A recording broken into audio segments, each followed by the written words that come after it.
ನಮಸ್ಕಾರ, ಶುಭೋದಯ, ಸಂಕಲ್ಪ ಸಿದ್ಧಿ ವಿಶೇಷ ಕಾರ್ಯಕ್ರಮಕ್ಕೆ ತಮ್ಮೆಲ್ಲರಿಗೂ ಆತ್ಮೀಯ ಪ್ರೀತಿಯ ಸ್ವಾಗತ ಹೇಳ್ತಾ ಇರೋದು ನಾನು ಅನುಷಾ. ನಿಮ್ಮ ಜೀವನದಲ್ಲಿ ಆಗ್ತಾ ಇರುವಂಥ ಕಷ್ಟಗಳು, ಸಮಸ್ಯೆಗಳು, ತೊಂದರೆಗಳು, ಎಲ್ಲ ರೀತಿಯಾಗಿರುವಂಥ ಕ್ಷೇತ್ರಗಳ ಭೇಟಿ ಮಾಡಿದ್ದೀವಿ, ಉಪವಾಸ ವ್ರತಗಳ ಆಚರಣೆ ಮಾಡಿದ್ದೀವಿ. ಆದರೂ ಕೂಡ ಆಗ್ತಾ ಇರುವಂಥ ಸಮಸ್ಯೆಗಳಿಂದ ಹೊರಗಡೆ ಬರೋಕ್ಕಾಗ್ತಿಲ್ಲ. ಸರಳವಾಗಿರುವಂಥ ಪರಿಹಾರ ನಿಮಗೆ ಬೇಕು ಅಂತಂದರೆ ಅಕ್ಷಯ ವೃಕ್ಷವನ್ನು ನೀವು ಇವತ್ತೇ ಬರ್ಮಾಡ್ಕೊಳ್ಳಿ. ನಿಮ್ಮ ಎಲ್ಲ ಸಮಸ್ಯೆಗಳಿಂದ ಕೂಡ ನೀವು ಆದಷ್ಟು ಬೇಗ ಹೊರಗಡೆ ಬರ್ತೀರಾ. ಇದ್ರ ಬಗ್ಗೆ ನೀವು ಹೆಚ್ಚಿನ ಮಾಹಿತಿಯನ್ನು ಪಡೆದುಕೊಳ್ಬೇಕಿದ್ದಲ್ಲಿ ಸ್ಕ್ರೀನ್ ಮೇಲೆ ಸಂಖ್ಯೆಗಳು ಬರ್ತಾ ಇದೆ, ಕರೆ ಮಾಡಿ ಮಾಹಿತಿಯನ್ನು ಪಡೆದುಕೊಳ್ಬಹುದು. ಇನ್ನು ಪ್ರತಿಯೊಂದು ಸಂಚಿಕೆಯಲ್ಲಿ ನಮಗೆ ಸಾಕಷ್ಟು ವಿಚಾರಗಳ ಬಗ್ಗೆ ಮಾಹಿತಿ, ಮಾರ್ಗದರ್ಶನ ನೀಡೋದಕ್ಕೆ ಕಾರ್ಯಕ್ರಮದಲ್ಲಿ ನಮ್ಮ ಜೊತೆಲಿದ್ದಾರೆ ಸ್ಪಿರಿಚುವಲ್ ಗುರು ಡಾಕ್ಟರ್ ವಿಷ್ಣುದತ್ತ ಗುರುಜಿಯವರು. ಗುರುಗಳನ್ನ ಕಾರ್ಯಕ್ರಮಕ್ಕೆ ಸ್ವಾಗತಿಸೋಣ. ನಮಸ್ತೆ ಗುರುಗಳೇ, ಕಾರ್ಯಕ್ರಮಕ್ಕೆ ಭಕ್ತಿಯ ಸ್ವಾಗತ. ಇನ್ನು ಗುರುಗಳೇ, ಇವತ್ತು ಕರ್ಕಾಟಕ ರಾಶಿಯವರು ಬಿಸ್ನೆಸ್ ಆಯ್ಕೆ ಮಾಡ್ಕೊಳ್ಬೇಕಾ, ಜಾಬ್ಗೆ ಹೋಗಬೇಕಾಗತ್ತಾ, ಅಥವಾ ಆಯ್ಕೆ ಮಾಡ್ಕೊಳ್ಳುವಾಗ ಯಾವ ರೀತಿಯಾಗಿರುವಂಥ ಎಚ್ಚರಿಕೆ ಕ್ರಮಗಳನ್ನ ಅವ್ರು ವಹಿಸಬೇಕಾಗತ್ತೆ, ಇದ್ರ ಬಗ್ಗೆ ತಿಳಿಸ್ಕೊಡಿ ಗುರುಗಳೇ. ಓಂ ವಿಶ್ವಸ್ಮೈ ನಮಃ. ಪ್ರೀತಿಯ ಬಂಧುಗಳೇ, ಈ ಕರ್ಕಾಟಕ ರಾಶಿಯವರು ಈ ಒಂದು ಸಿಸ್ಟಮ್ ಇದ್ದಾಗೆ ಇವರು ಎಲ್ಲವೂ ಕೂಡ ಅಪ್ಲೋಡ್ ಆಗ್ತಕ್ಕಂಥದ್ದು, ಎಲ್ಲವೂ ಕೂಡ ಇಟ್ಕೊಂಡಿರ್ತಾರೆ. ಬಹುಶಃ ಅವ್ರಿಗೆ ಅದು ಉಪಯೋಗವೇ ಆಗ್ತಿರಲ್ಲ. ಸಿಸ್ಟಮ್ ಅಷ್ಟೇ ಅಲ್ಲ, ಮತ್ತೊಬ್ಬರಿಗೆ ಅಷ್ಟೇ ಉಪಯೋಗ ಆಗ್ತಾನೇ ಇರುತ್ತೆ. ಅದು ಜಾಬ್ ಅಂತ ಏನಾದರೂ ಮಾಡಲಿಕ್ಕೆ ಹೊರಟ್ರೆ ಕರ್ಕಾಟಕ ರಾಶಿಯವರು ಭಾಳ ಸಾಫ್ಟ್ ಕ್ಯಾರೆಕ್ಟ್ರು, ಸಾಫ್ಟ್ ನೇಚರ್ ಇರ್ತಕ್ಕಂಥವ್ರು. ಎಲ್ಲೋ ಒಂದು ಕಡೆ ಈ ಸಾಫ್ಟ್ ಕಾರ್ನರ್ ಇರ್ತಕ್ಕಂಥ ಇವರನ್ನು ದುರ್ಬಳಕೆಯೂ ಮಾಡ್ಕೊಳ್ತಾರೆ, ಸದ್ಬಳಕೆಯೂ ಮಾಡ್ಕೊಳ್ತಾರೆ. ಆದರೆ ಅತಿ ಬೇಗ ಶೀಘ್ರವಾಗಿ ಕಣ್ಣೀರಾಗ್ತಕ್ಕಂತಹದ್ದು, ದುಃಖಕ್ಕೆ ಈಡಾಗ್ತಕ್ಕಂಥದ್ದು. ಹೆಂಗೆ ಲೆಕ್ಕ ಅಂತಂದರೆ, ನೀವು 10 ವರ್ಷಕ್ಕೆ ಇವ್ರನ್ನ ಮಾತಾಡಿಸಿ 10 ವರ್ಷ ಹಿಂದಿನದ್ದು ನಿಮ್ಮ ಲೆಕ್ಕ 10 ರೂಪಾಯಿ ಲೆಕ್ಕ ಕೊಡ್ತಾರೆ ಅವರು. ಇವರಿಗೆ ಮೋಸ, ವಂಚನೆ, ಕಪಟ ಗೊತ್ತಿಲ್ಲ. ಇನ್ನೊಂದು ಎಲ್ಲೋ ಒಂದು ಕಡೆ ಹೌದಾ ಪ್ರಪಂಚದಲ್ಲಿ ಈಗೂ ನಡೆಯುತ್ತಾ ಅನ್ನೋದನ್ನು ನೋಡಿ ಅದನ್ನು ಕಲಿಯಲ್ಲ ಅವರು. ಅಂತಹದ್ದನ್ನು ಮಾಡೋಕ್ಕೆ ಹೋಗಲ್ಲ ಅವರು. ಅವರದೊಂದೇ, ಅವರ ನಡೆ ನುಡಿ ಶುದ್ಧವಾಗಿರುತ್ತವೆ. ಆದರೆ ಕಲಿಯುಗಕ್ಕೆ ಅದು ಕಷ್ಟವಾಗ್ತಾ ಇರುತ್ತೆ, ಅವರಿಗೆ ಮತ್ತು ಕಷ್ಟವಾಗ್ತಾ ಇರುತ್ತೆ. ಕರ್ಕಾಟಕ ರಾಶಿಯವ್ರದ್ದು ಇವರು ಏನಾದರೂ ಒಂದು ಬಿಸ್ನೆಸ್ ಅಂತ ಮಾಡಲಿಕ್ಕೆ ಹೊರಟ್ರೆ ಏನು ಪಡಿಪಾಟಲು, ಎಂಥ ಪಡಿಪಾಟಲು ಅಂತಂದರೆ ಮನೆಯವರೇ ಹಿತಶತ್ರುಗಳು, ಬೇರೆ ಯಾರೂ ಅಲ್ಲ, ಮನೆಯವರೇ ಇವರಿಗೆ ದೊಡ್ಡ ಹಿತಶತ್ರುಗಳು. ಎಲ್ಲೋ ಒಂದು ಕಡೆ 365 ದಿನಗಳಲ್ಲಿ ಒಂದು 5 ದಿನ ಇವ್ರದ್ದು, ಒಂದು 5 ದಿನ, ಇನ್ನು 360 ದಿನನೂ ಮನೆಯಲ್ಲಿರ್ತಕ್ಕಂಥವರೇ ಇವರಿಗೆ ಶತ್ರುಗಳಾಗ. ಒಂದು 5 ದಿನ ಇವ್ರನ್ನ ಬಹುಶಃ ಚೆನ್ನಾಗಿರುತ್ತೆ ಹಾಗಂತ ಕರಿಬೋದು. ಚೆನ್ನಾಗಿದೆಯಾ ಅಂತ, ಊಟ ಮಾಡಿದೆಯಾ, ಹೇಗೆ ಅಂತ. ಹೀಗೆ ಪಾಪ ಈ ರಾಶಿಯವರು ತುಂಬ ಸಾಫ್ಟ್ ಕ್ಯಾರೆಕ್ಟರ್ ಆಗಿರ್ತಕ್ಕಂಥ ಇವರು ಏನಾದರೂ ಮಾಡಲಿಕ್ಕೆ ಅಂತ ಹೊರಟರೆ ಸಿಸ್ಟಮ್, ಅದು ಮೊದಲೇ ಹೇಳಿದ್ದೇನೆ, ಏನು ಬೇಕಾದ್ರೂ ಆಗಲಿಕ್ಕೆ ಸಾಧ್ಯವಿದೆ, ಎಲ್ಲವೂ ಇದೆ. ಆದರೆ ಈ ಒಂದು ಭಯಂಕರವಾಗಿರೋ ಒಂದು ಮಾಹಿತಿ ಅಂತಂತಂದರೆ, ಈ ಸಾತ್ವಿಕರನ್ನು ಕೆಣಕಬಾರ್ದಂತೆ.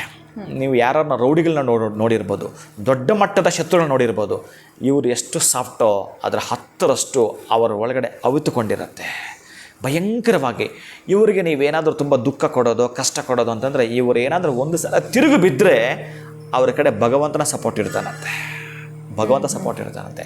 ಅದಕ್ಕೆ ಇಂಥವ್ರನ್ನ ಕೆಣಕಿ ದೊಡ್ಡ ಗಾಯ ಮಾಡ್ತಕ್ಕಂಥದ್ದು, ನಷ್ಟದ ಭೀತಿಗಳಿತಾಗಲ್ಲ. ಇವರನ್ನು ಬಳಸಿಕೊಂಡು ಎದ್ದೇಳ್ತೀನಿ ಅನ್ನೋದಾದರೆ ಹೇಗೆ ಬೇಕಾದರೂ ಕೂಡ ಇವರು ನಿಮಗೆ ಬಗ್ಗುತ್ತಿರ್ತಾರೆ, ಹೇಗೆ ಬೇಕಾದರೂ ಕೂಡ ಒಳ್ಳೆಯತನಕ್ಕೆ ಮಾರು ಹೋಗ್ತಿರ್ತಾರೆ. ಅಂತಹ ಕರ್ಕಾಟಕ ರಾಶಿಯವರು ಜೀವನದಲ್ಲಿ ನೋವುಗಳು ಜಾಸ್ತಿ ಇರ್ತವೆ. ಒಂದು 20% ಸುಖವನ್ನು ಕಾಣ್ತಿರ್ತೀರಿ. ನಿಮ್ಮನ್ನು ನೀವು ಡಿಸೈನ್ ಮಾಡ್ಕೊಳ್ಬೇಕಂತಂದರೆ ಈ ಶುಕ್ಲ ಪಕ್ಷದ ಚಂದ್ರ, ಕೃಷ್ಣ ಪಕ್ಷದ ಚಂದ್ರ ಚಾಂಚಲ್ಯವನ್ನು ಹೊಂದಿರತಕ್ಕಂಥ, ಇದು ಮಾಡಲಾ, ಅದು ಮಾಡೋದ, ಇವ್ರ ಹತ್ರ ಹೋಗಿ ಸಜೆಷನ್ ಕೇಳೋದಾ, ಅವ್ರನ್ನ ಸಜೆಷನ್ ಕೇಳೋದಾ, ನಾನು ಹೀಗೆ ಮಾಡಿ ಸರಿ ಹೋಗ್ತೀನಿ, ಹಾಗೆ ಮಾಡ್ಬೋದಾಗಿತ್ತಲ್ಲ ಅಂತ ನಿಮಗೆ ನೀವೇ ಅಂದ್ಕೊಂಡ್ರೆ ಪ್ರಯೋಜನ ಎಂತು. ಅದಕ್ಕೆ ನಿಮ್ಮನ್ನು ನೀವು ಡಿಸೈನ್ ಮಾಡ್ಕೊಳ್ತೀನಿ ಅಂತಂದರೆ ಈ ಬಟ್ಟೆಗಳನ್ನು ಸಾಧ್ಯ ಆದಷ್ಟು ಆವಾಗ ದಾನ ಮಾಡ್ತಕ್ಕಂಥದ್ದು, ಆಮೇಲೆ ಕಬ್ಬಿಣವನ್ನು ದಾನ ಮಾಡ್ತಕ್ಕಂತಹದ್ದು. ನಿಮ್ಮ ಆಪೋಸಿಟ್ ಮನೆ ಅದೇ ಆಗಿರೋದ್ರಿಂದ ಕಬ್ಬಿಣವನ್ನು ದಾನ ಮಾಡೋದು. ನೂತನವಾಗಿರ್ತಕ್ಕಂಥದ್ದು ವಸ್ತ್ರಗಳನ್ನ ಯಾರಿಗಾದರೂ ದಾನ ಮಾಡ್ತಕ್ಕಂಥದ್ದು. ಹಾಲು ಬಿಸ್ನೆಸ್ಸನ್ನು ಮಾಡ್ತೀನಿ ಅಂತಂದರೆ ಶೀಘ್ರಗತಿ ಸಕ್ಸಸ್ಸನ್ನು ಕಾಣ್ತೀರಿ. ನೀರು ಬಿಸ್ನೆಸ್ಸನ್ನು ಮಾಡ್ತೀನಿ ಅಂತಂದರೆ ಶೀಘ್ರಗತಿ ಸಕ್ಸಸ್ಸನ್ನು ಕಾಣ್ತೀರಿ. ಪೆಟ್ರೋಲ್ ಬಂಕ್ ಆಗ್ತೀನಿ ಅಂತಂದರೆ ಶೀಘ್ರವಾಗಿ ಸಕ್ಸಸ್ ಕಾಣ್ತೀರಿ. ಲಿಕ್ಕರ್ ಈ ತರಹದ್ದನ್ನು ಮಾಡ್ತೀನಿ, ದೊಡ್ಡ ಮಟ್ಟದ ಶೈನ್ ಆಗಬೇಕು ಅಂತಂದರೆ ನೀವು ಒಂದು ಮಿತ್ರರ ಪಡೆಯನ್ನು ಸಂಪಾದಿಸ್ಕೊಳ್ಬೇಕಾದ್ರೆ ಹಾಲು ಬಹುಶಃ ಹೇಗೆ ಹೇಳ್ತಾನೆ ಗೊತ್ತಾ, ಹಾಲು 60 ದಿನಗಳು ಅಂತ ಹೇಳ್ತಾರೆ. 60 ದಿನಗಳು ಕಂಟಿನ್ಯೂ ದಾನ ಮಾಡಬೇಕು. ಪ್ರತಿನಿತ್ಯವೂ ಕೂಡ ಬಾಬಾ ದೇವಸ್ಥಾನಕ್ಕೆ ಹಾಲು ತಗೊಂಡೋಗಿ ಕೊಡಬೇಕು. ಅಯ್ಯ ನನಗೆ ಇವನ ಮಿತ್ರನೋ ಇವನ ಶತ್ರುವೋ ಗೊತ್ತಾಗಬೇಕು ಅನ್ನೋದಾದರೆ ಬಹುಶಃ ಯಾರೋ ಹೇಳೋದನ್ನು ಬಿಡಿ, ನಾನು ಹೇಳೋದನ್ನು ಬಿಡಿ, ನಿಮಗೆ ನೀವೇ ಒಮ್ಮೆ ಪರಿಗಣಿಸಬೇಕಾದ್ರೆ ಇವನು ಒಳ್ಳೆಯವನ ಇವರು ಕೆಟ್ಟವನ ಅಂತ ಗೊತ್ತಾಗಬೇಕಾದ್ರೆ ಪ್ರತಿನಿತ್ಯ ಹಾಲು, ನಿಮ್ಮ ಮನೇಲಿ ಪಕ್ಕದ ಮನೆ ಬಡವರಿಗೆ ಹಾಲು ತಗೊಳ್ಳೋಕ್ಕಾಗಲ್ಲ, ಅವರಿಗೆ ದಾನ ಮಾಡಿ. ಇವತ್ತು ಬಾಬಾ ದೇವಸ್ಥಾನಕ್ಕೆ ಕೊಡಿ, ಮತ್ತೊಂದಿನ ನೀವು ನಿಮ್ಮ ಮನೆ ಅಕ್ಕಪಕ್ಕದ ದೇವಸ್ಥಾನಕ್ಕೆ ಕೊಡಿ, ಇನ್ನೊಂದು ಸಲ ಶ್ರೀನಿವಾಸ ದೇವಸ್ಥಾನ. 60 ದಿನಗಳ ಪರ್ಯಂತ ಹಾಲು ದಾನ ಮಾಡ್ತಾ ಬನ್ನಿ. ಆ 60 ದಿನಗಳಲ್ಲಿ ನೀವು ಏನು ಯೋಚನೆ ಮಾಡ್ತೀರಿ ಅದೇ ನಿಮ್ಮ ಡಿಸೈನ್, ಅದೇ ನಿಮ್ಮ ಭವ್ಯ ಬದುಕಿಗೆ ದಾರಿ ಮಾತ್ರವಲ್ಲ, ರಾಷ್ಟ್ರೀಯ ಹೆದ್ದಾರಿ ಕೂಡ ಆಗಿರುತ್ತೆ. ಇದು ಕರ್ಕಾಟಕ ರಾಶಿಯವರಿಗೆ. ಮಿತ್ರನು ನಿಮ್ಮ ಪಕ್ಕದ ರವಿ ಆಗಿರ್ತಾನೆ, ಅಭ್ಯಂತರವೇ ಇಲ್ಲ, ತೊಂದರೆ ಇಲ್ಲ. ವಿಶೇಷವಾಗಿ ಇನ್ನು ಧನುಸ್ಸು ರಾಶಿಯನ್ನು ಕೂಡ ನಿಮಗೆ ಅತ್ಯಂತ ವಿಶೇಷವಾಗಿರೋ ಕಾಳಜಿಯನ್ನು ವಹಿಸ್ತಕ್ಕಂಥ ಗುರು ಆಗಿರುತ್ತಾನೆ, ತುಂಬ ಚೆನ್ನಾಗಿರ್ತಕ್ಕಂಥದ್ದು ಕೂಡ. ಇನ್ನು ಕೆಲವೊಂದು ಯೋಗಗಳು ಕೂಡ ಈ ಮಿತ್ರ ನಿಮ್ಮ ಜೊತೆಗೆ ಬಂದು ಅಂತಂದರೆ ಈ ಕರ್ಕಾಟಕ ರಾಶಿಯವರ ಜೊತೆಗೆ ಏನಾದರೂ ಈ ಧನುಸ್ಸು ರಾಶಿಯ ಅಥವಾ ಮೀನರಾಶಿಯವ ಸೇರಿದಂತಂದರೆ ಒಂದು ಯೋಗವನ್ನು ತಂದು ಕೊಟ್ಟು ಬಿಡುತ್ತಾನೆ. ಇನ್ನು ಆ ಧನುಸ್ಸು ರಾಶಿಯ ಪಕ್ಕದಲ್ಲೋ ಅಥವಾ ಮೀನರಾಶಿಯ ಪಕ್ಕದಲ್ಲಿರ್ತಕ್ಕಂತಹ ಮೇಷ ವೃಶ್ಚಿಕನ ಅಧಿಪತಿ ಕುಜ ನಿಮ್ಮ ಜೊತೆಗೆ ಸೇರಿಬಿಟ್ರೆ ರುಚಿಕ ಯೋಗವನ್ನು ತಂದು ಕೊಡ್ತಾ ಭೂಮಿಗಳ ವ್ಯಾಪಾರವನ್ನು ಮಾಡ್ತೀರಿ, ಒಂದು ಇಂಡಸ್ಟ್ರಿನ ಮಾಡ್ತೀರಪ್ಪ, ಅಂಥ ಕೆಪಾಸಿಟಿ ಇದೆ. ಆದರೆ ಮೋಸ ವಂಚನೆಗಳಿಗೆ ಒಳಗಾಗಬೇಡಿ. ನಿಮಗಂತೂ ಅದು ಗೊತ್ತಿಲ್ಲ, ಮಾಡೋಕ್ಕೆ ನೀವು ಹೋಗೋದು ಇಲ್ಲ. ಆದರೆ ಹಾಲು ದಾನ ಮಾಡುತ್ತಾ ನಿಮ್ಮ ಮನಸ್ಸು ಯಾವಾಗಲೂ ಕೂಡ ಪರಿಶುದ್ಧವಾಗಿ ಇಟ್ಕೊಂಡಿರ್ತೀರಿ.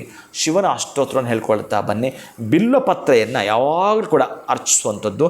ನಿಮ್ಮ ಜೊತೆ ನಿಮ್ಮ ಮನೆಯಲ್ಲಿ ಬಿಲ್ಲಪತ್ರೆ ಇಲ್ಲದೆ ನೀವು ವಾಸ ಮಾಡಬಾರ್ದು. ಕರ್ಕಾಟಕ ರಾಶಿಯವರ ಬಿಲ್ಲಪತ್ರೆ ಯಾವ ಜೀವಂಚಕಾಲು ಕೂಡ ಈಗ ತೆಗೆದರೆ, ನಿಮ್ಮ ಪರ್ಸ್ ತೆಗೆದರೆ, ನಿಮ್ಮ ಮನೆಯ ಲಾಕರ್ ತೆಗೆದರೆ, ನಿಮ್ಮ ಬಟ್ಟೆ ಎಲ್ಲಿ ತೆಗೆದರೂ ಬಿಲ್ವಪತ್ರ ಇತ್ತು ಅಂತಂದರೆ ಬಹುಶಃ ನಿಮ್ಮನ್ನು ಹಿಂದೆಯೋ ಅಥವಾ ಮುಂದೆಯೋ ಕಾಡ್ತಕ್ಕಂತಹದ್ದು, ಆವರಿಸ್ಕೊಳ್ತಕ್ಕಂಥ ದಾರಿದ್ರ್ಯಗಳನ್ನ ತೊಳೆದು ಶುದ್ಧವಾಗಿ ನಿಮಗೆ ದಾರಿ ಮಾಡಿಕೊಡ್ತಾನೆ ಆ ಶಿವ.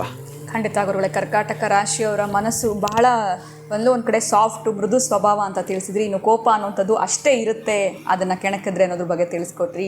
ಜೊತೆಗೆ ಕಬ್ಬಿನ ದಾನ ಮಾಡಬೇಕು, ಈ ಹಾಲನ್ನು ಯಾವ ರೀತಿ ಅವರು ಕೆಲಸದಲ್ಲಿ ತೊಡಗಿಸ್ಕೊಳ್ಬೇಕು ಅಂತ ತಿಳಿಸಿದ್ದೀರಾ. ಬಿಲ್ವಪತ್ರೆಯ ಮಹತ್ವ ಕೂಡ ತಿಳಿಸ್ಕೊಟ್ಟಿದ್ದೀರಾ. ಬಹಳ ಧನ್ಯವಾದಗಳು ತಮಗೆ. ನಮಸ್ಕಾರ. ಹರೇ ಶ್ರೀನಿವಾಸ. ಇನ್ನು ನಿಮ್ಮದು ಕರ್ಕಾಟಕ ರಾಶಿ ಆಗಿತ್ತು ಅಂತಂದರೆ ಸಂಪೂರ್ಣವಾಗಿ ಯಾವ ರೀತಿ ಇರುತ್ತೆ ಅನ್ನೋದ್ರ ಬಗ್ಗೆ ನಮಗೆ ಗುರುಗಳು ತಿಳಿಸ್ಕೊಟ್ಟಿದ್ದಾರೆ. ಇವತ್ತಿನ ವಿಡಿಯೋ ತಮ್ಮೆಲ್ಲರಿಗೂ ಇಷ್ಟ ಆಗಿದೆ ಅಂತ ಭಾವಿಸ್ತಾ ಮುಂದಿನ ಸಂಚಿಕೆಯಲ್ಲಿ ತಮ್ಮನ್ನು ಭೇಟಿ ಮಾಡ್ತೀನಿ. ನಮಸ್ಕಾರ.